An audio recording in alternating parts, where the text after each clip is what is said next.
Good evening and welcome to The Square. My name is Charles Haba. I'm sitting in very, very uncomfortable shoes. I'm sitting in for the giant Diana Mchisi, and welcome to The Square on this particular edition. Under normal circumstances, we should have had the burning editions, but because Diana is traveling, we have chosen a very, very dangerous substitute of a topic. And we're talking about COVID and COVID-related issues. And specifically today, in terms of COVID-related issues, we're talking about the role of media in communication and the impact of the new guidelines in terms of the hospitality sector. And joining us this evening is two people who make me extremely uncomfortable. Both of them are my friends. Both of the wives are my friends. I will start with Frank Jisha. You're the Director General of the Rwanda Chamber of Tourism. I hope I've not done your topic and your post any injustice. Frank, how are you? I'm great, thank you. Hi, Charles. Good. Thank you for honoring our invitation. Thank you for having me. Good. To the best of my knowledge, Edmund, this is the first time you're coming on The Square. Am I right or wrong? You're wrong. I've been here before. Okay, apologies. I'm sure it was pre-COVID. No. COVID erases our memories. Yes, how are you, Edmund? I'm very fine. How is COVID treating you? It's complicated. 1 year and almost 6 months later, we're still fighting on. It's been evolving, but we have also evolved with it. So here we are. Good. Well done. Thank you, Frank, and thank you, Edmund, for joining us. As usual, we are joined by our regular resident panelist, Bana. How are you? Good to see you. Same here. We almost matched. I know. Yeah. Yes. Do you have any burning topic that you'd like us to that you'd like to share with us before we delve into our topic of today? No, not really, because it's COVID. So yeah, would rather get into it. It's a fairly painful, and probably considering the fact that. It's about communication and the media. I'll go straight to Edmund and ask, it's a very trying moment. It's a very trying moment. Usually we are accustomed to an announcement every 15 days, but numbers have been rising on a very regular basis, almost literally on a daily basis. So you almost see this is one particular time when the role of the media comes out extremely importantly. So I'll sort of kicking off with you, Edmund, and as a very senior media practitioner, what has been your biggest as the media in as far as especially reporting?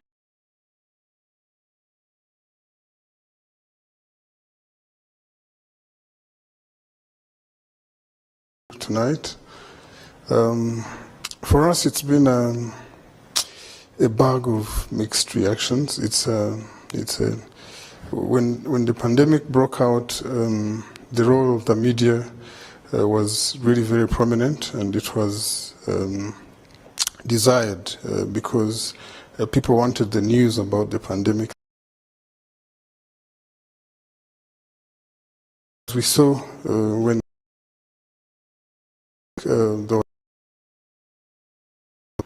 between people as social distancing the virus, and people wanted to still communicate.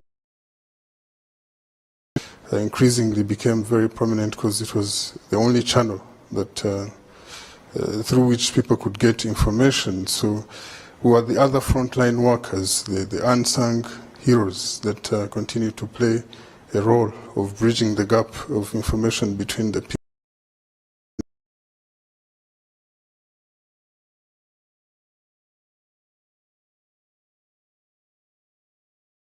A very proud moment for us when the Prime Minister recognize the role of the media in creating awareness about the pandemic and also making sure that people get to understand the guidelines. So I think it's the highest, for us it was a very proud moment because I think it's the first time at the highest level an official has spoken about the role of the media since the outbreak of the pandemic. So we're hit like any other industry. Most industries, the pandemic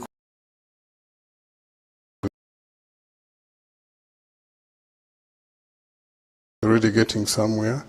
For us, the media was still a few steps behind, and when the pandemic came, it was really difficult for us. We saw some media houses close shop, and we saw some, resize the staff and all that.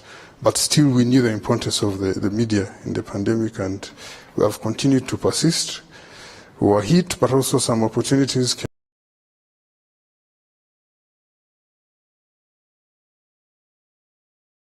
We use institution spending, and then when it comes to the communication budget, the money goes back into the coffers, the state coffers. So for the first time, we saw NGOs, government institutions use the media more proactively to create awareness. And yeah, there was some income coming in and some income going, because when most of your clients are hard hit, so they won't come to buy space and manage to get some.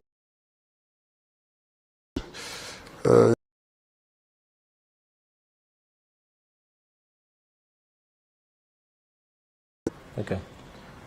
Thank you so much. And thank you so much, Edmund. I really can imagine how painful it can be in such times. And sometimes when you look at even in the first lockdown, and eventually when we got into the second, I prefer to call it a semi-lockdown towards festive season, never have we ever hit 8% positivity rate 3-4 days in a row.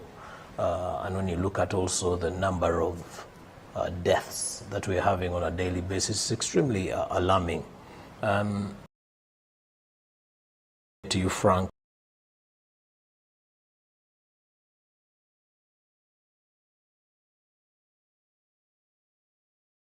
and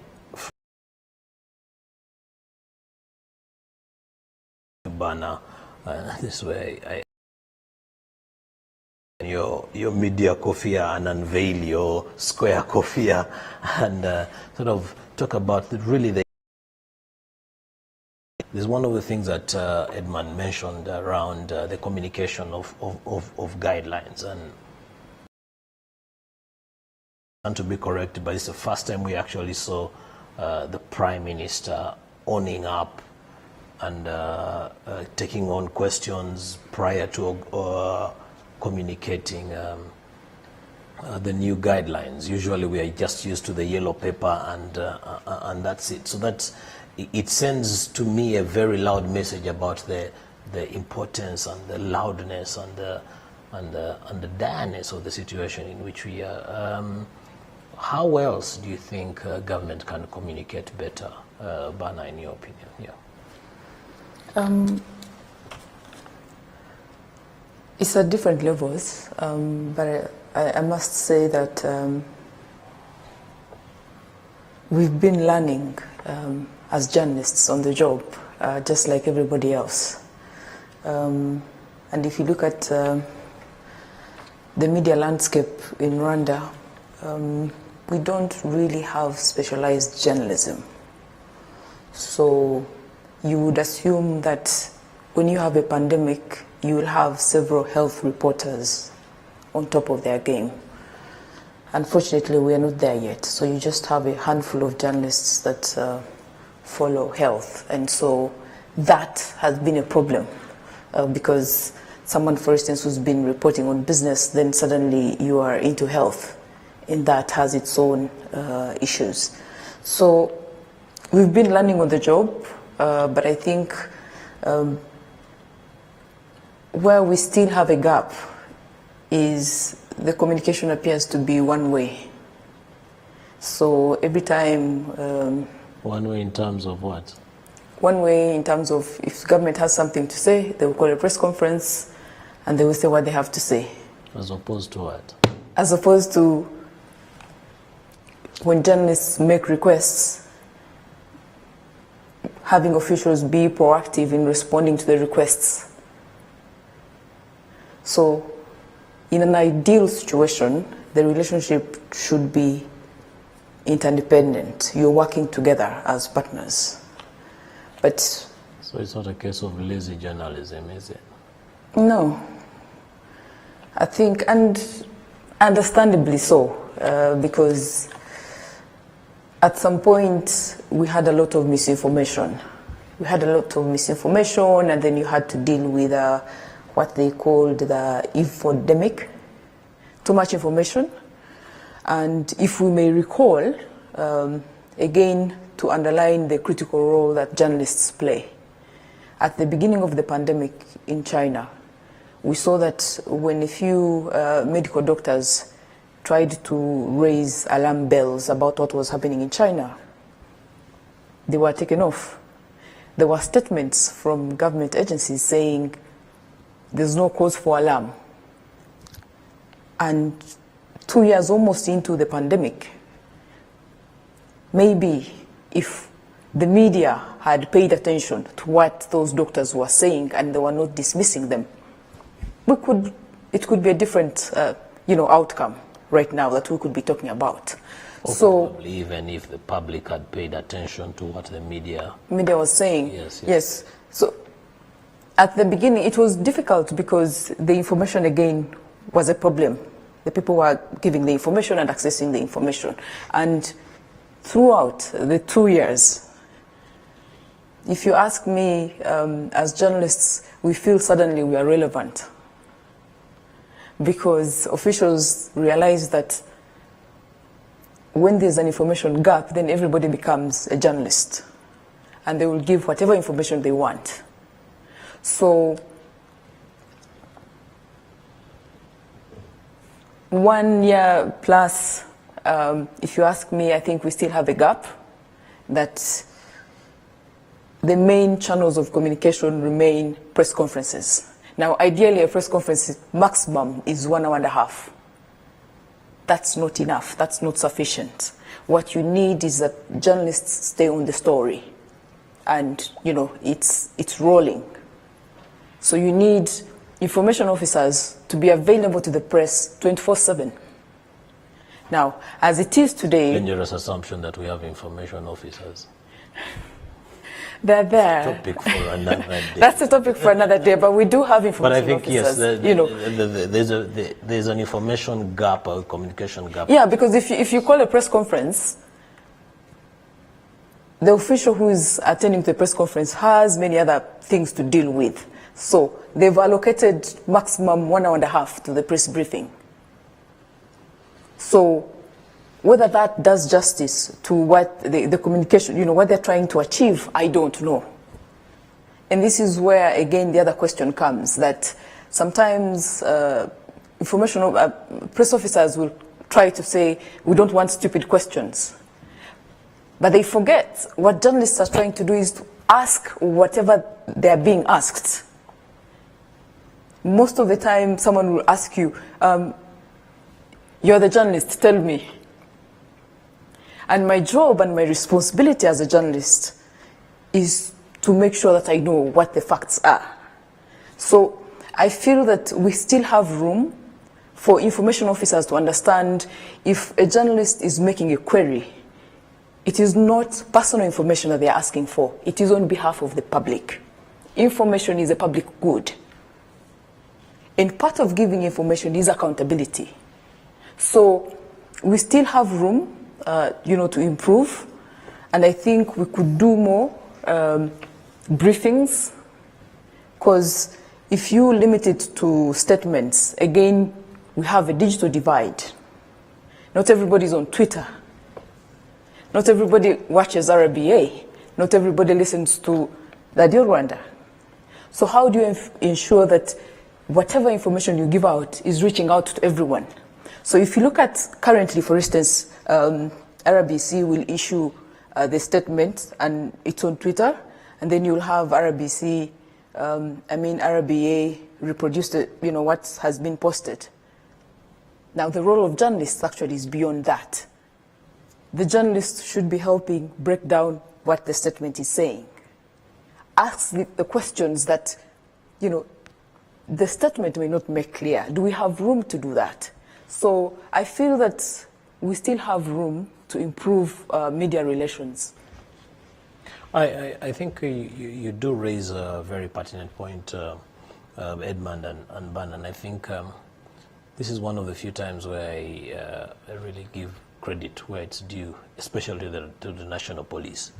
And when you look at the way they have been communicating, whether beyond COVID guidelines or any other policies that they do put in place, the fact that they've put in place a very heavily dedicated communication team led by Afande Kavera, popular as he may be.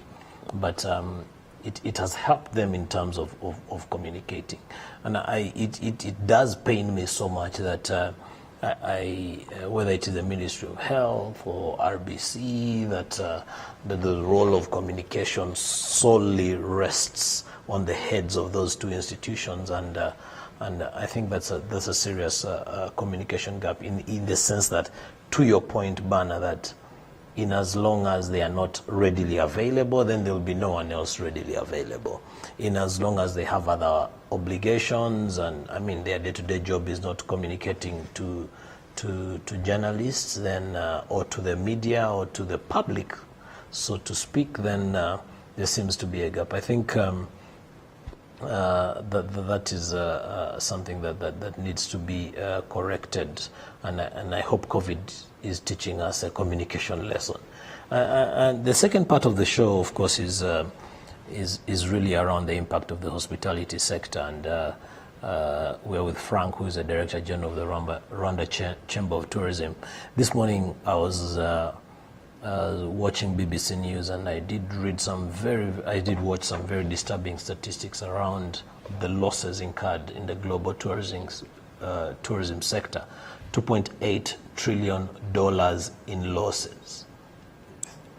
Now, that's on a global scale, and I'm sure there's a trickle-down effect, but even if you look at our sectors, you're basically talking about travel, the airlines, the hotels, the tour guides, eventually how much money they're spending in tips, how much money they're spending on paying their restaurant bills, the cabs, and so on and so forth. So 2020 alone left your sector $2.8 trillion broke.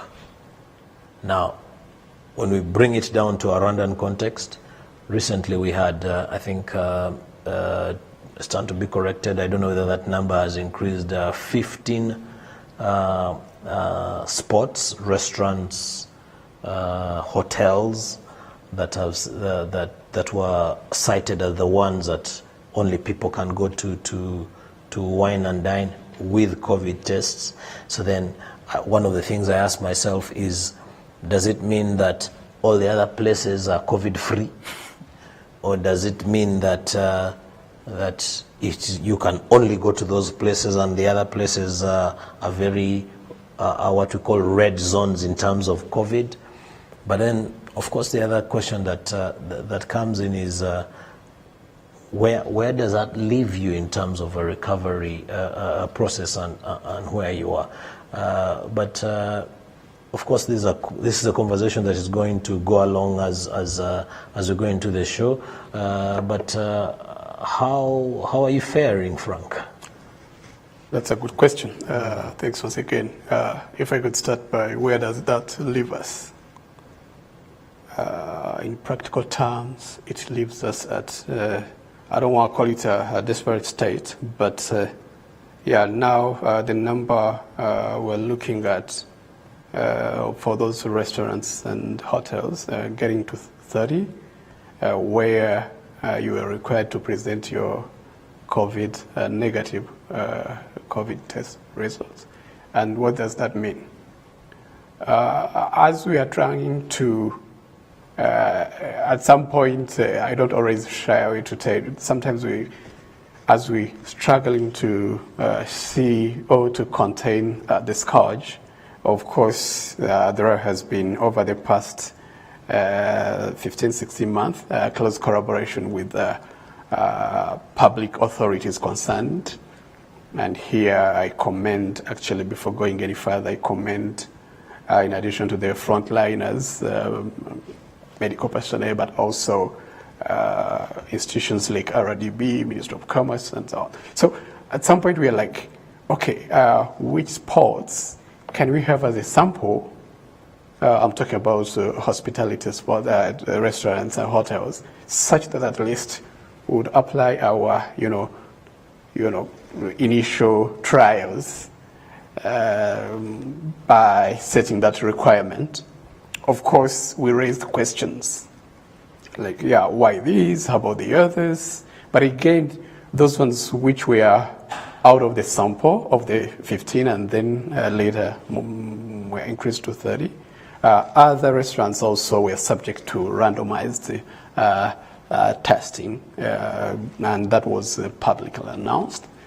Of course, what we wanted to do, in the short run, it would be really not so good news, but in the long run, if, for instance, I have, let me mention one restaurant, say Epicurier or Inha Steakhouse, and I know that it's a sport which is really a favorite spot for most travelers, local and internationals.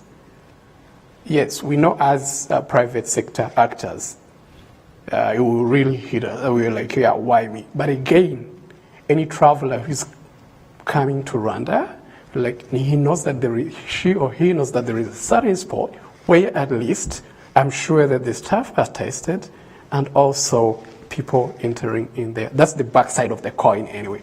In the shortest run possible, you might not make as much. We've seen cancellations and we've seen some of our actors as well talking about, it's been really hard for them, talking about how they cannot meet their operational expenses, and so, which we really understand. It's been a year where businesses are operating at, let me call it deficit financing. There has been, of course, relief schemes from government, from stakeholders, which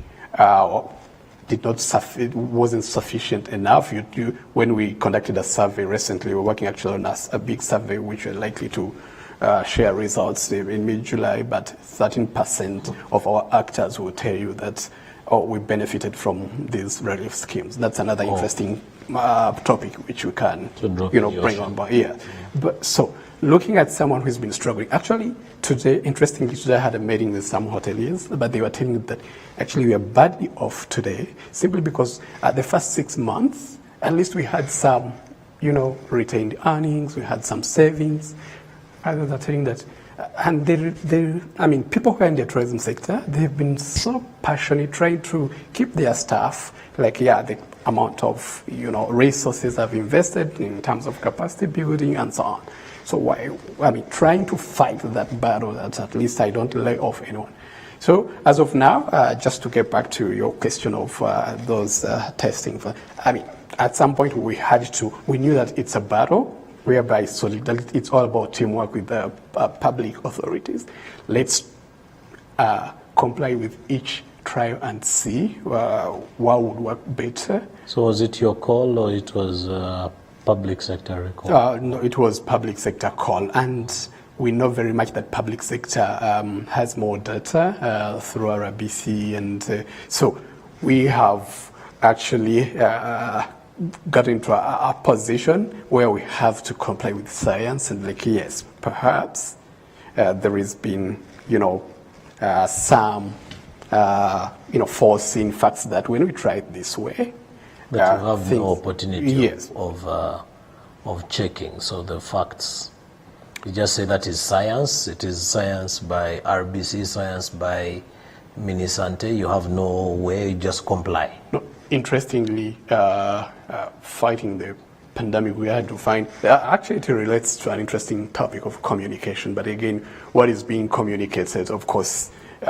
proof sometimes proof goes with tests. I mean, you just have to, perceive, comply, and try it. And again, you're like, well, sometimes we look around within the region and, of course, abroad and see what are they doing. We've seen it working. If you're talking about lockdown, if I can give a bigger example, which has been always heavy to us, lockdowns, and we're like, well, even the bigger economies, underwent the same. So what do we need? We just need to be a bit agile and like, hey, if we are having numbers quadruple in 1 week, so let's just go into that line and, comply with whatever are the measures that. I want to come back to you on the issue of resilience programs that you mentioned and how it allowed you guys to recover. Mm-hmm. But throughout while you're talking, Bana kept nodding her head and she was like, she almost gave me the impression that I've never seen a blatant lie on national television like this one. But Bana, why that expression? I mean, it's the reason he has the jobs. He has to, paint a very good picture otherwise.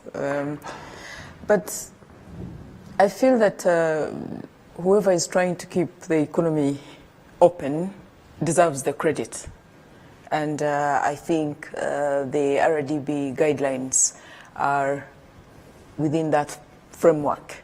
How do you live with the pandemic? How do you try and keep businesses open? It's not an easy task. It's a difficult one, and it's not just a Rwandan problem. It's a global problem. Every country is trying to find ways of living with COVID. How do you, make the recovery less painful? Because it's going to be painful, there's no doubt about that. Recovery is going to be painful, but how do you make it less painful? So that's why you'll see initiatives around mandatory testing, which is fine. Why I have a problem with what he's saying is when you keep talking about tourists, I feel that we are not facing the reality. The report that you mentioned that has just been released by UNCTAD paints a gloomy picture and gives us a sense of the numbers that we are expecting. The projections are a drop of 60 to 80% in tourist arrivals. The projection is unless you get vaccination right, you will not get the tourists. Now, looking at the reality of vaccination right now, should we really be paying a lot of attention to the foreigners we expect to come into our country? Or should we be looking for ways to boost domestic tourism? Because already we are seeing almost every other day you're waking up to a notice or you cannot go to this country or this country. And now we also have the AstraZeneca issue. AU has raised a formal complaint. So we have to face the reality. And I think it's high time that our policymakers, and this is at continental level, paid attention to what the technocrats are saying, the experts. Because we've had these projections since April of last year. 2020. Yes, experts were already saying if we look at the trend, of vaccination, you can expect and anticipate vaccination passports. A few months down the road, it is happening. So how do we, for me, the main concern and what I would like to hear from him is, what are you doing, one, to ensure business continuity in the middle of the pandemic? Because the pandemic is not going away. And there's no magic bullet around vaccination. Let's not kid ourselves. And businesses can't keep closed.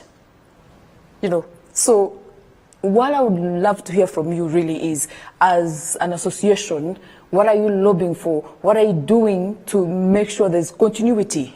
Because the pandemic is not going away. The government is doing everything it can to protect lives. This is why, we are seeing a bit of tightening. That's fine. But we are not in a total lockdown, and that is also saying we need you to continue working. So, as members of the private sector, what are you engaging on? How are you planning to have business continuity? I think I want to agree with Bana to a certain point, again to a certain point, because I'm usually a bit cagey when it comes to blaming government when people are dying. It is a lot easier to allow a business to die because a business has a higher chance of survival after it has died than a human being. If a human being has died, he's died, and that's about it. And if I'm a provider of my family and God forbid I pass on, it's a whole family that has passed on. But I want to come back to Edmund a little bit and allow a particular comment on Twitter that has come up around the role of the media that I will request that is brought up, and then Edmund, I request that you bring it up. And that's the one from Rwanda Health News. It does say media has done a lot of reporting of the events and press conferences, and then and officials and what have you, but there's a blame on the media, and they say we haven't seen media telling stories of victims and importantly testimonies of those who have survived the virus. I hate how this pandemic is politicized. I'm sure the person meant by experts. So obviously the issue of hospitality is very passionate to us. We cannot move away because we all like to have a good time, we all like to eat, we all like to spend, we all like to go to the beach and what have you. But the role of the media, and I just sort of let that be the last point before I get your opinion on why you're not able to go to your favorite Nyamas Choma sport. Yes, Edmund. I think he raises a very important point. As Bana said earlier, what we've seen during the pandemic, it's not even just in Rwanda or in Africa alone. The virus sort of put the governments back in control of information. So whatever has been said or reported about the pandemic has to come from the official sources. I think mainly because from the start there was the issue of misinformation and fake news and all that, the infodemic as Bana mentioned. So it's something that whether we wanted or not, we had no control over, because you cannot get up one day and walk into Kanyinya or the center where they treat COVID in Nyarugenge District Hospital and say, I'm demanding to enter, I want to see the patients, I want to talk to them. So there's a tight control of information around the pandemic because of the sensitivity around the issue. So information had to be one way. So even with the hospitality, as you mentioned, we also get to see the notices from RDB. Sometimes they are short of information. They are not very informative. The other day I was seeing people even highlighting typos and all that. So we receive. Sometimes it's not sufficient enough to inform us what we want to tell the public. So it generates some sort of debate. Why these 15? Why not the others? So does it mean the others you can get infected if you go there, as you mentioned earlier? So we've been in this fight also with the rest of the public to try and decipher this information and be able to channel it to the people. So most times I think for the cabinet resolutions, the communication has really been very perfect. So when I think I saw even in a neighboring country, they were mentioning how Rwanda has been very efficient in terms of communicating when it comes to the COVID-19 information. And also I would think Rwandans are very they adhere to the guidelines when they come out. You will not have a case where people will say, no, we want to go out, we want to go to the bars, when they know the bars are closed. Of course, we've had cases where Afande Kawera and his team, they sometimes bust people, and then it is the media to tell all these stories. So we've been at the center of it all, and unfortunately, we don't have a lot of control on what we receive and what we tell the people. Mostly we tell them what we receive. I'll give you an example. When this issue of the pandemic had just come up, there's a time I used to call RBC call looking for information, and I reached a point where I noticed officials were in a way becoming uncomfortable, because an official cannot comment on an issue without the official approval of either of the head of the department or the minister himself.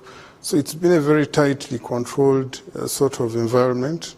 But I think for some reason the media has been trusting the state to communicate on the issue. So we don't dig deeper to go to interview people. I think we haven't seen many testimonies of people who have survived the virus telling their stories in the media. So there has been a gap, as Bana mentioned, but I think to date we've tried to use all the resources available to us. RDB particularly has been communicating too. I think Claire and her team, they have been very effective in terms of sharing with us this information. But at the end of the day, we still have the gap, and people ask many questions. The good thing nowadays, whatever there is for people to ask, it goes to social media, so you have these officials coming to answer. But in a way, we've been suffocated because of that fact that you cannot dig deep, you cannot go beyond the press statement, you cannot go beyond the tweet. These days, sometimes we just quote tweets, or we just consider tweets as the source of information. I thank you so much, and I don't want to be in your shoes. If I was not Diana today, I would have given different thoughts. But then I would beg to differ seriously, Edmund. I think government has its role to play in as far as that communication is concerned. They will talk about yellow paper and what you do, what you should not do.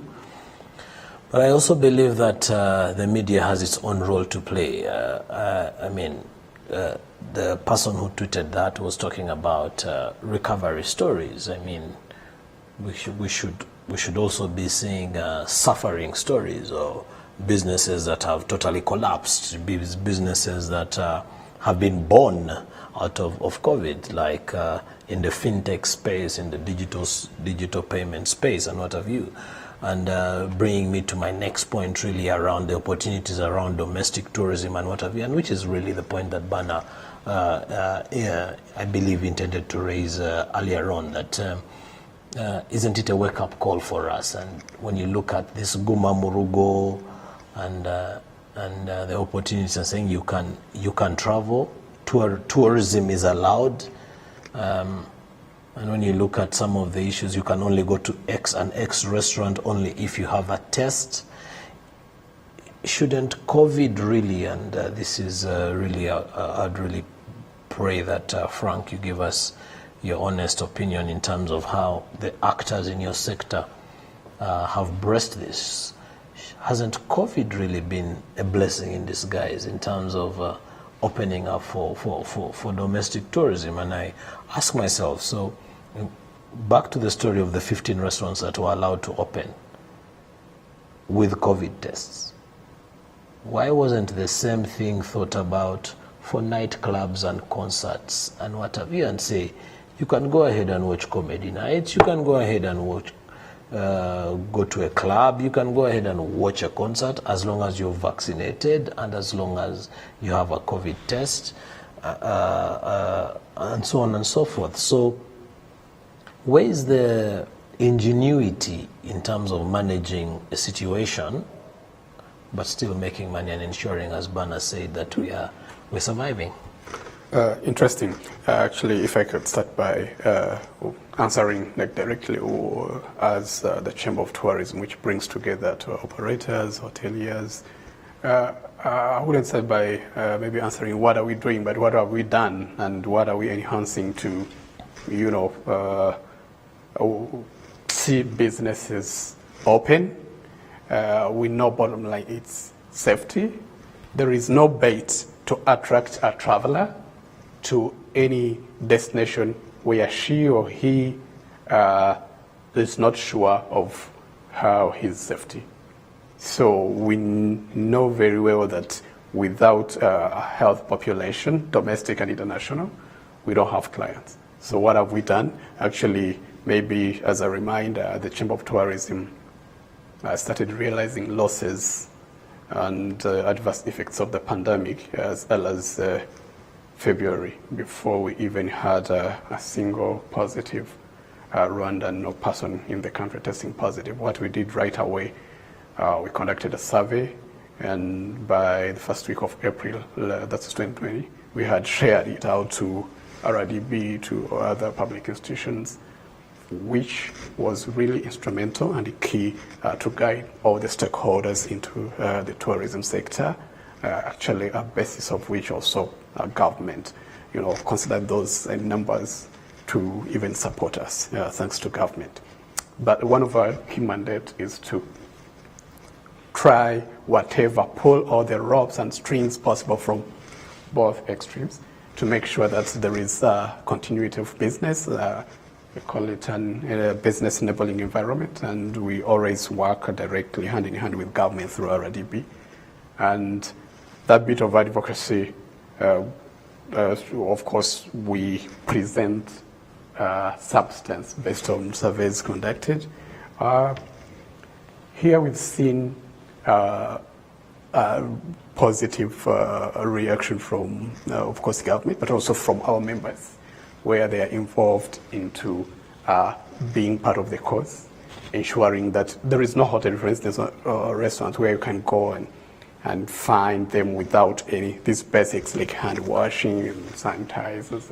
And it's become, I think, even during post-COVID, we know that this kind of sanitation will keep on. So the other bit is creating business opportunities. We still do destination marketing.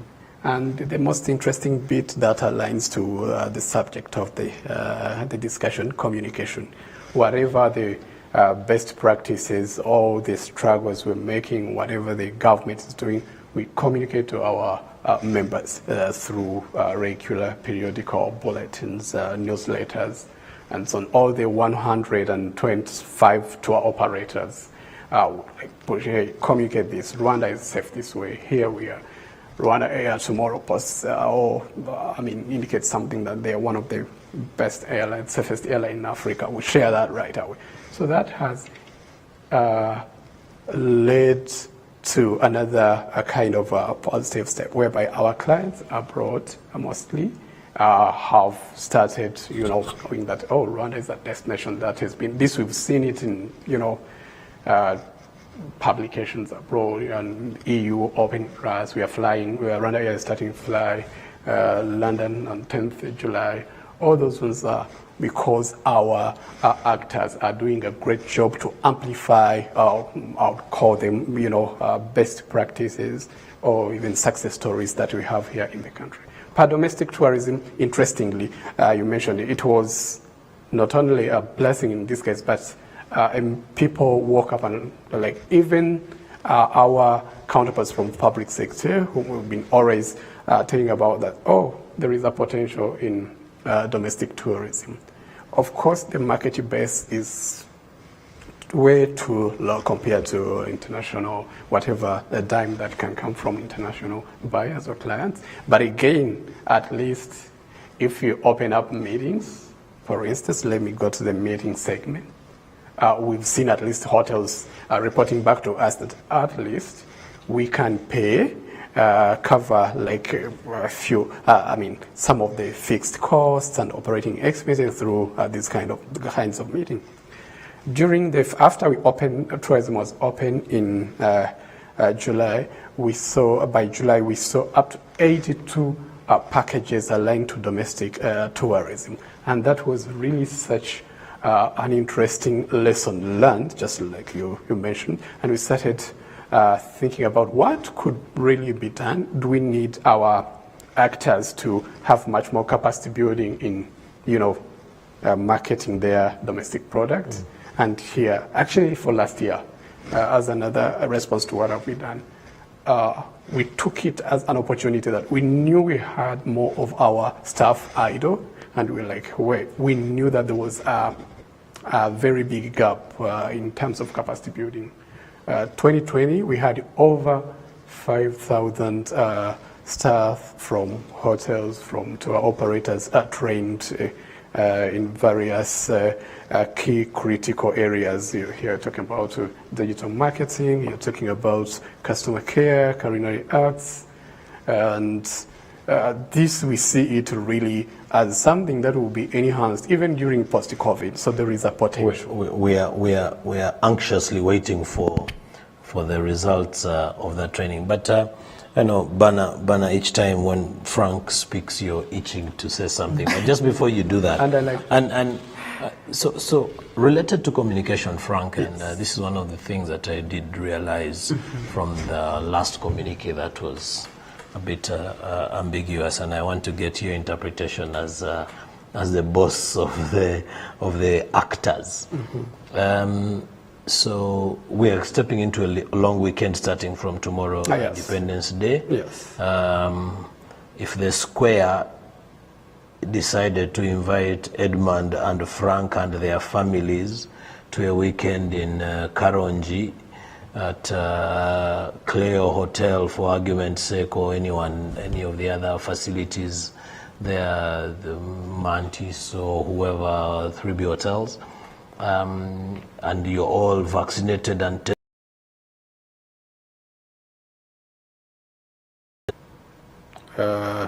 It's twofold. I'll answer it on a way. Can we do that?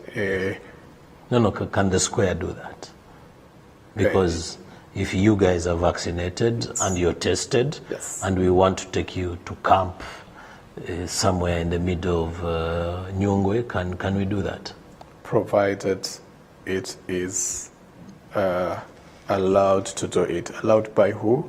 Allowed by, if I look at the yellow paper, just like say, and like, yeah, it's allowed. First, you require clearance to move me from here to Karongi or wherever you're taking me. That's one.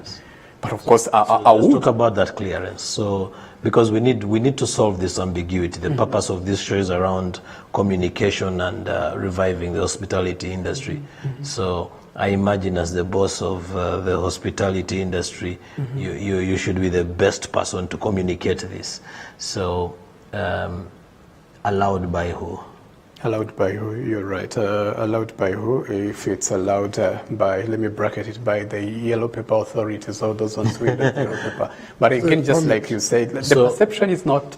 Can we travel out of Kigali on domestic tourism or not? Domestic tourism, all tourism activities are allowed. All tourism activities are allowed. Yes. Observing, of course, guidelines. Yes. What does that mean? Yes. It relates back to what I mentioned that, of course, bottom line key is safety. So we know very well that, of course, you're not going to receive the number of, if I'm a business owner in Karongi or in Kajera, of course there will be, the first limitation will be, travel. Yes. Second will be, well, social distancing in the car. Social distancing in the car at some point, I believe. COVID tests. The COVID so test. Yes, we can travel. You can travel. Yes.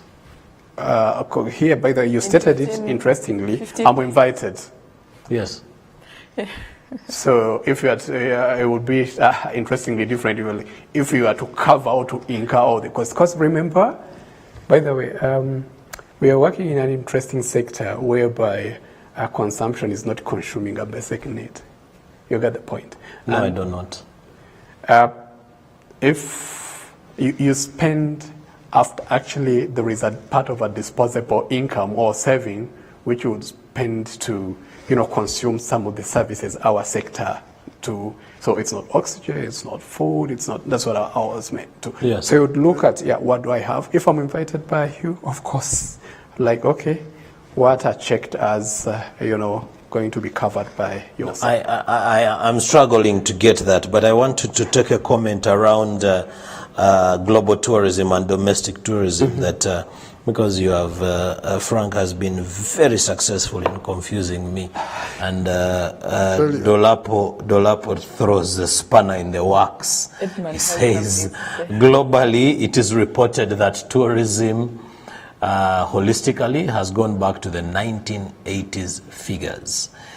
He says also globally, it is posted that global tourism experts, it is by global tourism experts, that foreign tourism and domestic tourism would be the driver for global tourism. So my reading of this, and I hope this is yours, Edmund, you kept itching to say something, is that the two go hand in hand. We cannot talk about global tourism without domestic tourism. Edmund, what are your plans for the long weekend?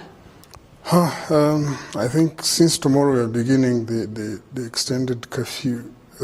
Certainly I will spend a long weekend at home, to be honest. The girls are on holiday. Doing domestic tourism.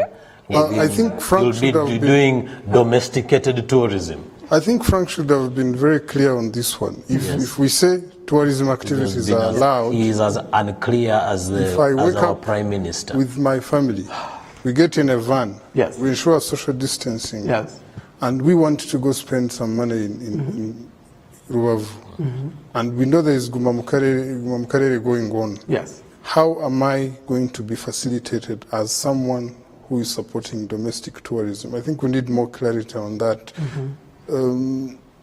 Away from that, I think I was reading something before coming here.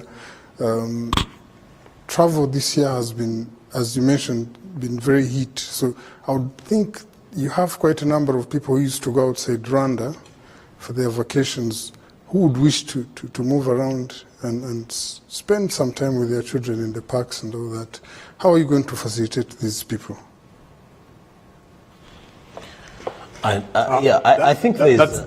Yes, you want to take that, Frank?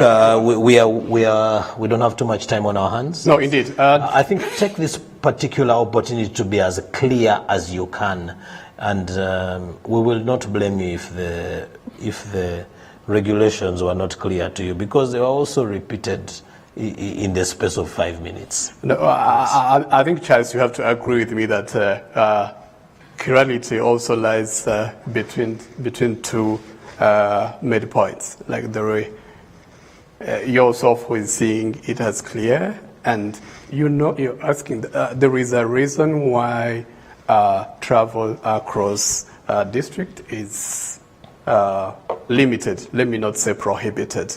Today I had a meeting with hoteliers, and we invited some hoteliers from Rusizi, and we hosted them. We had a very fruitful meeting. So the reason What did you tell them? Regarding, of course, we were discussing about issues faced by hotels. Yes. And what we're doing is... Did you tell them that we can go to Rusizi this weekend? No, not at all. Okay, so you told them that we cannot go to Rusizi this weekend. We did not mention about going to Rusizi this weekend. Get this You clear? told them that we cannot go to Rusizi for the next 2 weeks. Of course, because they also know that. Also, people are not allowed to travel out of Kigali for the next 2 weeks. People are allowed to travel out of Kigali for the next 2 weeks regarding domestic all tourism activities. Get this right. Yes. All tourism activities are allowed within. So tourists can travel out of Kigali for the next 2 weeks. Yes. Okay. Bana, am I the only one who is confused? Edmund, am I the only one who is confused? I will allow that clarity. I'll probably start with you, Edmund, and then you, Bana, and allow that, Edmund, to be your parting shot around the clarity of communication. I think as your parting shot. For that particular reason, I'll opt to stay home, because I can imagine the the stumbling blocks that will be along the way. I think the police has been very effective in doing their work. On my way here, of course, they stopped me several times and I showed them the message. But there has to be a way for institutions to communicate better on some of these. We've seen the Minister of Local Government trying to, whenever they announce something, they come up with additional measures. So, so they're part of police, they do it well. When they are told what to do, they will do it well. Whatever, for them, they are the last mile, they will know how to do it. I think it is the origin of the information that is still lacking. Yes, Bana. My parting shot is to thank everybody who is doing everything they can to keep us safe and keep the economy open. It's not an easy task, it is difficult, but I know there are teams spending sleepless nights trying to figure out how do we have continuity as a country.